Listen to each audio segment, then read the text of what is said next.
ஆடும் மயிலாய் உருவெடுத்து அன்று இறைவன் திருத்தாள் அர்ச்சித்த நாயகியாய் காடனவே பொருள் சூழ் மயிலாபுரி கற்பகமே மயிலாபுரி கற்பகமே. ஓம் சக்தி. திருச்சிற்றம்பலம். ஜெம் டிவி நேயர்களே, உங்கள் அனைவருக்கும் எல்லாம் அல்ல இறைவனின் பரம்பொருளின் பரிபூர்ணமான ஆசிகள், வாழ்த்துக்கள். வாழ்க வாழ்க, வளமோடு வாழ்க, சிரஞ்சீவியாக வாழ்க. ஜெம் டிவி நேயர்களே, உங்கள் அனைவருக்கும் நமஸ்காரம். சுவாமி நமஸ்காரம். சிவாய நம. திருச்சிற்றம்பலம். நமஸ்காரம். எங்களுக்கு நிறைய விஷயங்கள் நீங்கள் தெளிவுபடுத்தணும். இன்றைக்கி இந்த நிகழ்ச்சிக்கு வந்ததுக்கு, நாங்கள் இங்கே வந்ததுக்கு நாங்கள் ரொம்ப புண்ணியம் பண்ணியிருக்கணும். நீங்கள் நேரம் கொடுத்ததுக்கு ரொம்ப நன்றி. ஆலயங்களுக்கு போகிறோம், அது சரியான வழிபாட்டு முறைகள் அதையெல்லாம் நீங்கள் கொஞ்சம் தெளிவாக சொல்லணும். ஆலயத்துக்கு போய் என்ன பண்ணணும், என்ன பண்ணக்கூடாது. அதாவது நிறைய பேர் என்ன பண்ணுறாங்க, செய்யக்கூடாத விஷயங்கள்லாம் கோயிலில் போய் செஞ்சுறாங்க, தெரியாமல் செய்கிறாங்க, பக்தி மேலீட்டில் செய்கிறாங்க. அது தவறு சொல்லக்கூடாது, இருந்தாலும் அது தெரிஞ்சுன்னு அவங்க செஞ்சாங்கன்னா இன்னும் நல்லாயிருக்கும். அது குரு வழியில் போனால் அது கரெக்டாக இருக்கும். அதை தான் ஆதிசங்கரர் அறுவகை சமயத்தை நிர்மலமாக நிறுவிய ஆதிசங்கரர் குரு வழி கோமல வள்ளியை கண்டுன்றார். ஒரு குரு வழிகாட்டும் போது, அந்த வழியில் ஈடுபடும் போது தெளிவு குருவின் திருமேனி என்பதை போல் அந்த வழிமுறைகள் தெளிவாக இருக்கும். தன்னிசையாக தானே பிளாட்பாரத்தில் ஒரு புக்கை படிச்சுட்டு இதை செய்ய சொன்னாங்க, அதை செய்ய சொன்னாங்க, புக்கில் போட்டுருக்கிறான்னு போய் பண்ணும்போது அது சித்தி அளிக்காது. அதே குரு சொல்லி செய்தாக்கா சித்தி அளிக்கும்னு சொல்லுவாங்க. அதாவது ஒரு கோவிலுக்கு போகிறோம், 14,000 திருப்புகழப்பார்னு அருணகிரிநாதரே அவர் சொல்கிறார். அருணகிரிநாதர் சொல்கிறாரு, சரண கமல் ஆலயத்தை அரை நிமிஷ நேரமட்டில் தியானமைக்க அறியாதென்ற. அதாவது இறைவா முருகா, உன்னுடைய நீ சரணம் அடையக்கூடிய உன்னுடைய கமலாலயத்தில் அரை வினாடியாவது உன்னை மட்டுமே நினைக்கின்ற ஒரு உணர்வை எனக்கு தான்னு சொல்கிறார். அதே மாதிரி வள்ளல் பெருமானும் சொல்கிறார். வள்ளல் பெருமான் பார்த்தீங்கன்னா, அதாவது இறைவனோட ஐக்கியமாக இருக்கிறத பற்றி பல இடத்துல சொல்லியிருக்காரு. ஒருமையுடன் இனது திருமலரடி நினைக்கின்ற உத்தமர்த்தம் உறவு வேண்டும் அப்படின்ற. அதாவது கோவிலுக்கு போகிறோம், ஒரு மனசோட இறைவனை மட்டுமே எதற்காக போகிறோம், ஏன் போகிறோம், எங்கே போகிறோன்ற ஒரு உணர்வு வரணும். அதாவது ஒரு கோவிலுக்கு போகிறோம்னு சொன்னால் நம்ம எவ்வளோ வாழ்க்கையில் கஷ்டங்கள், பூர்வ ஜென்மத்தினுடைய கர்மா வினைகள், அதாவது இந்த ஜென்மத்தில் நம்ம செய்தது, போன ஜென்மத்தில் நம்ம செய்தது, முன்னோர்கள் செய்தது, இது எல்லாத்தையும் கர்மா வினையை ஒரு மூட்டை மாதிரி கட்டி எடுத்துன்னு தான் நம்ம பிறக்கிறோம். பிறக்கும்போது எதை கொண்டு வந்தாயிடுறோம், நிச்சயமாக போன ஜென்மத்தினுடைய பாவத்தை கொண்டு வந்து தான் பிறக்கிறோம், கொண்டு வராத இல்லை. அப்படி கொண்டு வந்தபோது இவற்றையெல்லாம் இறைவன்கிட்ட போய் நம்ம கஷ்டங்கள் வரும்போது, கவலைகள் வரும்போது, நம்ம மனம் தத்தளிக்கும் போது இறைவன்கிட்ட போயிட்டு, கடவுள்கிட்ட போயிட்டு உருகி வேண்டி, பிரார்த்தனையை விட மிகப்பெரிய மந்திரம் கிடையாது, பிரார்த்தனையை விட வலிமையானது எதுவும் கிடையாது. அப்போ பிரார்த்தனை பண்ணோம், வேண்டுவதற்காக, நம்ம பிரச்சனையை தீர்த்து கொள்வதற்காக இறைவன்கிட்ட நம்ம கோயிலுக்கு போகிறோம். அந்த கோயிலில் போயிட்டு உட்காந்துட்டு ஊரு கதை பேசுறது, உலகத்து கதை பேசுறது, அந்த தெருவில் இருந்தவனை பற்றி பேசுறது, இந்த தெருவில் இருந்து, இதெல்லாம் அந்த சரணம் அடையக்கூடிய கமலாலயத்தை அரை நிமிஷமாவது உன்னை நினைக்கணுன்றார். அப்போது கோவில் உள்ள போகும்போது பலிபீடம் அப்படின்னு ஒன்று இருக்குது. அந்த பலிபீடத்தண்ட போயிட்டு தன்னுடைய எந்த விதமான ஒரு நெகட்டிவ் மொத்தத்தையும் அந்த இடத்துல அப்படியே விட்டுடணும். காசிக்கு போனால் ஏதோ ஒன்றுன்னு சொல்லுவாங்க, அது மாதிரி நெகட்டிவ் அங்கேயே விட்டுடணும். விட்டுட்டு பகவானை மட்டுமே ஒரு மனதோடு, பகவானை மட்டுமே தியானிக்கின்ற எண்ணத்தோடு, அதாவது நமக்கு ஒருத்தன் கெடுதலே பண்ணியிருந்தாலும் எல்லாரும் நல்லா இருக்கணும் அப்படின்ற, யான் பெற்ற இன்பம் மையகம் யாவும் பெறணும், எல்லாரும் நல்லா இருக்கணும், அப்பா நான் வேண்டுதல் கேட்டருள் புரிதல் வேண்டும், 6 உயிர்க்கெல்லாம் அன்பு செயல் வேண்டும் என்று வள்ளல் பெருமான் சொன்ன மாதிரி எல்லா உயிர்களும் நல்லா இருக்கணும், நானும் நல்லா இருக்கணும், இறைவா உன்னை மறவாத வர வேண்டும்னு இறைவன்கிட்ட போயிட்டு வேண்டும் போது பார்த்தீங்கன்னா, எனக்கு வீடு வேணும், அது வேணும், சொத்து வேணும், பணம் வேணுன்றாங்க. யாராவது இறைவா நீ எனக்கு வேணும்னு கேட்கல. அப்படி கேட்டாக்கா எல்லாத்தையும் இறைவன் கொடுத்துருவான். என்னென்ன கொடுக்கணுமோ அவனுக்கு தெரியும், என்னென்ன தடுக்கணுமோ அவனுக்கு தெரியும். நிச்சயமாக அந்த கோயிலுக்கு போகும்போது அமைதியை கடைபிடிக்கணும், பேசாமல் இருக்கணும், எதுவுமே பேசக்கூடாது. அப்படி பேசணும்னா சுவாமியினுடைய பாடல் பாடுங்க, உட்கார்ந்து பாடுங்க, பஜனை பண்ணுங்க, வேண்டுங்க, பிரார்த்தனை பண்ணுங்க, கண்ணீர் விட்டு அழுவுங்க கடவுள்கிட்ட போயிட்டு. அதாவது நம்ம கடவுள்கிட்ட வந்து மாணிக்க வாசகர் சொல்றார், அபிஷேகம் பண்ண அருளை பெறலாமா இல்லை கோயிலை கட்டின அருளை பெறலாமான்னா, வினையேன் அழுதால் உம்மை பெறலாமே அப்படின்றார். வினையேன் அழுதால் உம்மை பெறலாமேன்றார். கடவுள்கிட்ட போயிட்டு கண்ணீர் காதால் ஆகி கசிந்து கண்ணீர் மல்கின மாதிரி கண்ணீரை விடுங்க, அழுவுங்க.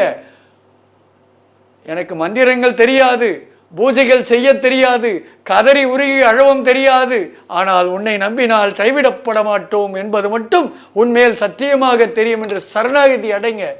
அந்த சரணாகதி அடைஞ்சி இறைவன்கிட்ட போயிட்டு வேண்டி பிரார்த்தனை பண்ணி வாங்க. நீங்கள் முடிஞ்சால் மகாபெரிவா சொல்லுவார், அதாவது புதுசாக ஒரு கோயிலை கட்டாதடா, இருக்கிற பழைய கோயிலில் தீபம் எரிதா பாடுறான்னுவார். அந்த மாதிரி நீங்கள் தீபத்துக்கு எண்ணெயை வாங்கின்னு போனீங்கன்னாக்கா, கோவிலில் கொடுத்தீங்கன்னா நித்தியம் அவங்க தீபம் எரியத்துக்கு அதை ஊற்றுவாங்க, பயன்படுத்துவாங்க. அதை விட்டுட்டு நீங்கள் வந்து இஷ்டத்துக்கும் எண்ணெயை போட்டு தீபத்தை போட்டு அங்கங்கே எண்ணெயை ஆக்கி அந்த கோவிலை வந்து சுத்தம் பண்ணுறதுக்குள்ளே அந்த நிர்வாகிகளுக்கு தான் தெரியும். இப்போ நான் கூட கோவில் வச்சுருக்கேன், பீடம் இருக்குது, எனக்கு தான் தெரியும் அந்த கஷ்டம். நான் அதுக்கு ஒரு ஆளை போட்டு அதை க்ளீன் பண்ணாலும் போகாது, சரைக்கு விழுற மாதிரி ஆகிடும். இந்த மாதிரி இந்த எண்ணெய்களை அப்படி தான் தீபம் போடுறீங்க. தீபம் வந்து நானே பாடியிருக்கேன் பாடலில், ஆத்தா உன் கோயிலிலே கோடி தீபம் எரியுதம்மா, எரிகின்ற தீபத்திலே உன் அழகு முகம் தெரியுதம்மான்னு தீபம் போடுங்க. அதாவது விளக்கு போட்டால் நல்லது தான், தீபம் போடுங்க. ஆனால் அரை அகல் விளக்கு போட்டு போடலாமே, வழிய ஊற்றி அந்த இடத்தையே பாழ் பண்ணி இந்த பிளாஸ்டிக் கவரில் கற்பூரத்தை எடுத்துன்னு போய் வழியார ஏற்றிட்டு போடுறது, பின்னால் வரவங்க காலை வச்சுட்டு கால் பற்றிக்குது. இதெல்லாம் வந்து நம்ம பாவத்தை தொலைப்பதற்காக கோவிலுக்கு போகிறோம், புண்ணியத்தை சேர்ப்பதற்காக கோயிலுக்கு போகிறோம். அங்கே போய் ஒரு புது பாவத்தை சேர்த்துட்டு வரக்கூடாது. வழிமுறைகள் இருக்குது. பலிபீடத்தை வழிபடணும், கொடிமரத்தில் 33 கோடி தேவர்களும் இருக்காங்க, வழிபடணும். நமஸ்காரம் போகும்போது தான் பண்ணணும், வரும்போது வழிபடணும். நந்தியம் பெருமானை வழிபடணும். எந்தெந்த கோயிலில் என்ன வாகனம் இருக்கோ, பெருமாள் கோயிலில் கருடா ஆழ்வார். யாராவது பெருமாளை பார்க்குறவங்க பார்த்தீங்கன்னா நிறைய கோயிலில் பார்த்துருக்கேன். அது என்னமோ மற்ற சாமியை விட பெருமாளை பார்க்கும்போது கோயந்தான்னு உள்ளே போயிடுறாங்க, அந்த பெருமாளை மட்டும்தான் பார்க்குறாங்க, அந்த கருட ஆழ்வாரையே பார்க்குறதில்ல. ஒரே ஒரு விஷயம், சனி திசையால் யாருக்கெல்லாம் பாதிப்போ, ராகு கேதுவால் யாருக்கெல்லாம் பாதிப்போ, கருட ஆழ்வாரை போய் நெய் தீபம் போட்டு வழிபட்டிங்கன்னா சத்தியமாக மாற்றங்கள் வரும். நான் கண்கூடான உண்மை. ஏன்னா கருடனுக்கு அவ்வளோ பவர் இருக்குது. கல்தருடன், அதுவும் நாச்சியார் கோயில் கல்தருடன். ஏன் நீங்கள் ஸ்ரீரங்கம் போய் பாருங்கள், மிக பிரம்மாண்டமான கருடன். கருடனே பார்க்கறதில்ல, பார்த்துட்டு போயிட்டு வரும்போது கூட சாமி பார்த்துட்டு ஓடுறான்ல தவிர கருடனை நின்று பார்க்கறதில்ல. கருடனை தரிசனம் பண்ணுங்க. எந்த ஒரு கோயில்லையுமே அந்த வாகனத்தை தரிசனம் பண்ணுங்க. சுவாமியை விட சக்தி வாழ்ந்தது எது தெரியுமா? அதனுடைய ஆயுதங்கள். சாமியை விட சக்தி வாழ்ந்தது அதனுடைய வாகனங்கள். நீங்கள் வந்து இதை வழிபடுங்க. ஒரு அந்த கோவிலுக்கு போகிறீங்க, ஒரு சிவாலயத்தில் பிரதோஷ் அன்னைக்கு நந்தியை யாரோ சொல்லி கொடுத்துட்றாங்க, திண்ணையில் உட்காந்துட்டு, காதில் போய் ரகசியம் சொல்லுங்க அப்படின்ட்டு. அந்த காதை பிடிச்சி ரகசியம் சொல்லும் போது என்னன்னா, என்னுடைய குருநாதர் பகவான் துர்க்கை சித்தர், மங்கள ரூபினி மதியனி சோதினி மன்மதபாணிகளே பாடல் எழுதினவர், வாழ்வமானவள் துர்கா எழுதினவர். என்னுடைய குருநாதர் சொல்லுவார், சுவாமியை தொடர்றதுக்கு ஒரு கெப்பாசிட்டி வேணும்டான்வார். அது என்ன கெப்பாசிட்டி சுவாமின்னு? நம்ம சாமியை தொடரோம்னா நம்மளை யாரும் தொடாத இருக்கணும், அப்போ தான் சாநித்தியம் இருக்குன்னுவார். அப்படி இருக்கும்போது பூஜைகள் புனஸ்தாரங்கள் முறையாக செய்திருக்கும்போது அந்த சுவாமியை காதை பிடிச்சி ஒரு ரகசியம் சொல்கிறது, இதெல்லாம் உண்மையிலே கிடையாது. மனதார பிரார்த்தனை பண்ணுங்க. பிரார்த்தனையை விட வலியது எதுவும் கிடையாது. நந்தியம் பெருமானே, எனக்கு மாதிரி இந்த மாதிரி பிரச்சனையில் நான் மாட்டிகிட்டு இருக்கேன், சுவாமிகிட்ட கொஞ்சம் சொல்லுங்கள் பகவானே, உங்கள் பாத கமலத்தை வணங்குறேன் பகவானே, நாங்கள் வேணுனாலே அவர் கேட்க போகுது. அவர் ரெக்கமெண்டேஷன் பண்ண போகிறாரு, அவர் கண்டிப்பாக பண்ண போகிறாரு. என்ன லஞ்சமாக கேட்க போகிறாரு உங்களாண்ட, அதை கொடுத்தா தான் நான் பண்ணுவேன்னு அவர் பண்ண போகிறாரு. லஞ்சம் கேட்குற இடம்லாம் வேற, இவர் கிடையாது. இவர்கிட்ட சொன்னால் அங்கே நடக்க போகுது. ஏன்னா நந்தியம் பெருமான் எப்படிப்பட்டவர் அப்படின்னு பார்க்க போனீங்கன்னா, கைலாயத்தில் திருக்கைலாயத்தில் ஒரு முறை எல்லாரும் நிற்கும் போது நந்தி ஒரு ஓரமாக நிற்கும் போது சுவாமி, ஓ நந்தி இங்கே வாயான்றார். நந்தி வந்து நிற்கிறார், சுவாமி சொல்லுங்க அப்படின்ட்டு. சுவாமி கேட்குறாரு, இந்த உலகத்தில் உனக்கு எதெல்லாம் பிடிக்கும் எதெல்லாம் பிடிக்காதுன்னு கேட்குறாரு. எனக்கு எல்லாமே பிடிக்கும், பிடிக்காதுனே ஒன்றும் கிடையாது. எதை பார்த்தாலும் பிடிக்குமா? எல்லாமே பிடிக்கும், எதை பார்த்தாலும் பிடிக்கும். ஏன்? நான் எல்லாத்தையும் சிவமாக தான் பார்க்குறேன், அதனால் எல்லாத்தையும் எனக்கு பிடிக்கும். அன்பே சிவம், அறிவே பிரம்மம். எல்லாம் சிவமாக, எதை கதுவை பார்த்தா சிவமாக பார்க்குறேன், மனுஷனை பார்த்தா சிவமாக பார்க்குறேன், எதை பார்த்தாலும் சிவமாக பார்க்குறேன், அதனால் எனக்கு பிடிக்குது அப்படின்னாராம். அதுக்கு அடுத்த கேள்வி சுவாமி கேட்குறாரு, நீ யார்? அதுக்கு நந்தி சொல்கிறாரு, நான் தான் நீ, நீ தான் நான் அப்படின்னார். சுவாமி சொன்னார், இன்னையிலிருந்து என் முன்னால் இருக்க தகுதி வாழ்ந்த ஒரே ஆள் நீ தான், இங்கே நெல்லு. உனக்கும் எனக்கும் அர்ச்சகரை தவிர இடையில யாரும் போகக்கூடாது அப்படின்னார். ஜனங்க என்ன பண்ணுது? நந்தியை சுற்றி வந்து உள்ள குறுக்க பூந்து நெடுக்க பூந்து. அதனால்தான் இதெல்லாம் நடக்கும் தெரிஞ்சுதான் மன்னர்கள் கட்டின கோயிலெல்லாம் போய் பாருங்க. தஞ்சையில் பெரிய கோயிலேருந்து நீங்கள் எந்த திருக்கடையூர்லேருந்து எந்த கோயில் போனாலும் ஒரு விஷயம் நடந்திருக்கும். என்னன்னு கேட்டிங்கன்னா, கொடிமரத்துன்ற ஒரு நந்தி இருக்கும், நடுப்புற ஒரு நந்தி இருக்கும், மூலஸ்தானத்தில் ஒரு நந்தி இருக்கும். மூலஸ்தானத்தில் இருக்கிற நந்தி சுவாமி கிட்டவே இருக்கு, யாரும் குறுக்க போக முடியாது. ஆளுடை நந்தி. அதை பார்த்தீங்கன்னா பிரதோஷ நந்தி முன்னாடி இருக்கும். பார்த்தீங்கன்னா அதை வந்து உண்டு இல்லைன்னு ஆச்சு சிகிச்சையே பண்ணுவாங்க போல, இவங்களே அதுக்கு ட்ரீட்மெண்ட் பண்ணுவாங்க போல. அந்த மாதிரி நந்தியை பண்ணுற கொடுமை நிறைய. அதெல்லாம் பண்ணவே கூடாது. பகவான்கிட்ட வேண்டுங்க. நீங்கள் மனசால மந்திரம் சொன்னாலும் சாமி கேட்கும், வாய் விட்டு மைக்கில் சொன்னாலும் கேட்கும், சுவாமிக்கு எல்லாமே கேட்கும். அதை நீங்கள் வேண்டுறது ஆத்மார்த்தமாக உண்மையாக நியாயமாக வேண்டுங்க. நியாயமாக வேண்டுங்க. என்னை ஏமாற்றிட்டான் அவன் அழிஞ்சு போனோம், குடும்பமாக அழியணும்னு வேண்டாதீங்க. செவுத்தில் அடித்த பால் எங்கே தெரியுமா வரும்? நம்மளாண்டு தான் வரும். நீ இதை கேட்டனா பகவான் உனக்கு அவ்வளோவா? அவ்வளோதான், நம்மளுக்கு தான் ஆப்பு. இது நமக்கு நாமே தேடி வச்சுக்கிற ஆப்பாயிடும். அதாவது நம்ம கடவுள்கிட்ட போயிட்டு பார்த்து கேட்கணும், கேட்குறது கூட பார்த்து கேட்கணும், யோசனை பண்ணி கேட்கணும். ஏன்னா பிரார்த்தனை பண்ணி இதை நான் செய்கிறேன்னு சொல்லிட்டு செய்யாமல் இருந்தால் மிகப்பெரிய தோஷமாகும். நான் எப்பவுமே சொல்லுவேன், உனக்கு நீ வேண்டிக்கோ, அவனை இட்டுன்னு வரன் கூட நீ ஏன் வேண்டிக்கிறேன்? அவனால் வர முடியுமோ முடியாதோ அப்படின்னு நம்ம சொல்லிக்க வேண்டியது. என் பொண்ணு என் பையன் எல்லாரையும் ஒரு காலமாக இட்டுன்னு வரேன் பெருமாளேன்னு வேண்டிக்க வேண்டியது. அப்புறம் பசங்களை கேட்டால் நான் ஏன் ஒரு காலம் வரேன், நீ போ, நீ தானே வேண்டிக்கணுன்னு. இந்த உலகத்தில் இந்த மாதிரி நிறைய நடந்திருக்கு. என்னென்ன இந்த மாதிரி பிரச்சனைலாம் நிறைய பேர் வந்திருக்காங்க. அதனால் எனக்கு தெரியும். பிரார்த்தனையை பார்த்து யோசனை பண்ணி, ஏன்னா சுவாமிகிட்ட சொல்லிட்டு இருப்பாடு அதை செய்யணும். ஏன்னா சாமி உங்களாண்ட எதையும் எதிர்பார்க்கல, நீங்கள் கொடுப்பீங்களான்னு எதிர்பார்க்கல, எதையும் கேட்கல. நீங்களாக தான் வேண்டுறீங்க, நீங்களாக தான் செய்கிறீங்க. சுவாமி எதையுமே வேண்டலை, எதுவுமே நீங்கள் சக்கரை பொங்கலை வச்சு, வடையை வச்சு, பால் பாயசத்தை வச்சு முருகா முருகான்னு பிராணாய ஸ்வாகா, பானாய ஸ்வாகா, உதானாய ஸ்வாகா நீங்கள் மாட்டம் நிவேதியம் பண்ணுறீங்க, பிரம்மணே ஸ்வாகான்னு பண்ணுறோம். சுவாமி அதை சாப்பிட்றாரா? இல்லை. பிரசாதமாக அந்த சக்கரை பொங்கலையும் வடையும் சுண்டலையும் பொங்கலையும் நம்ம தான் தின்ன போகிறோம். அப்போ சாமி சாப்பிடலையே, அப்போ ஏன் சாமிக்கு அந்த வடையும் சக்கரை பொங்கலையும் நம்ம படைக்கணும் அப்படின்னா, அந்த சுவாமி நினைப்பாராம், நம்மளால் படைக்கப்பட்ட இவன் நமக்கு கொடுக்கணும்னு நினைக்கிறானான்னு பார்ப்பாராம். நீங்கள் இதை செய்யுது சக்கரை பொங்கலை படைக்கும் போது சுவாமி நமக்காக படைக்கிறானே அப்படின்னு சொல்லிட்டு நீங்கள் படைக்கணும்னு நினச்சிங்க பார்த்தீங்களா, அந்த நினைப்பை மட்டும் அவர் சாப்பிடுவாராம், பிரசாதத்தை உங்களுக்கே தருவாராம். அந்த நினைப்பை தான் இறைவன் சாப்பிடுவான். நம்மளை நினைக்கிறானா, நினைச்சு சக்கரை பொங்கல் செய்ய போகிறான், பரவாயில்ல அப்படின்னு சுவாமி வந்து உங்கள் நினைப்பை தான் ஜீரணம் பண்ணிக்குவார், அதை பிரசாதமாக உங்களுக்கு தான் தருவார். இதுதான் உண்மை.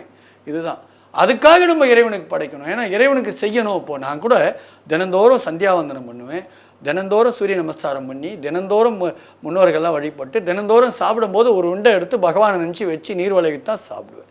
அப்போது எங்கள் தாத்தா சொல்லுவார், காலையில் எழுந்ததும் பல்ல வளைக்கிட்டு விபூதி வைப்பார், குளிச்சுட்டு விபூதி வைப்பார், சாப்பிட போகும்போது விபூதி வைப்பார், சாப்பிட்டு விபூதி வைப்பார். இதே மாதிரி ஒவ்வொரு வேலையும் பண்ணுவார். நான் தாத்தா நீ சாப்பிட்றதுக்கு முன்னாடி விபூதி வச்ச, சாப்பிட்ட ஏற்பாடு ஒரு வாட்டி வைக்கிற, எதுக்கு தாத்தான்னு அவர் சொன்னார், சாப்பிட்றதுக்கு முன்னாடி பகவானை நினச்சி, பகவானே நான் சாப்பிட அமுது உண்ண போகிறேன் வாங்கன்னு சொல்லி கூப்பிட்டு விபூதி வச்சுக்கிறது. சாப்பிட்ட ஏற்பாடு இன்றைக்கி ஏதோ குழுவோ கட்சி வரையில் கிடைக்கணும் பகவானேன்னு விபூதி வச்சுக்கிறது. இதுதான் கான்செப்ட். பகவான்கிட்ட எதையும் அர்த்தத்தோடு போகணும். முன்னோர்கள்லாம் எப்படி இருந்துக்கிறாங்க பாருங்கள். எங்கள் தாத்தா சூரிய நமஸ்காரம் பண்ணலாம் சாப்பிட மாட்டார், பெரிய தொல்லை. என்னன்னு கேட்டிங்கன்னா, மழை நாளில் சூரியன் வராது, அவர் சாப்பிட மாட்டார், பட்டினி கிடப்பார். அப்படி இருந்தவருடைய பேரன் தான் நான்.